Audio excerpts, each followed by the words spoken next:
రేపు ఆదివారం శ్రవణ నక్షత్రం, వెంకటేశ్వర స్వామి వారి నక్షత్రం, విశేషమైన రోజే. మరియు ఏకాదశి గడియలు.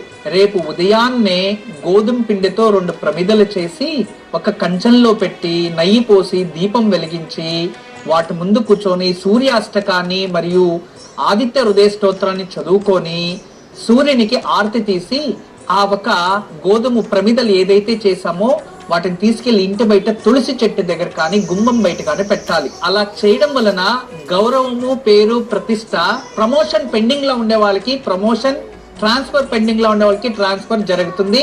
ప్రయత్నించండి.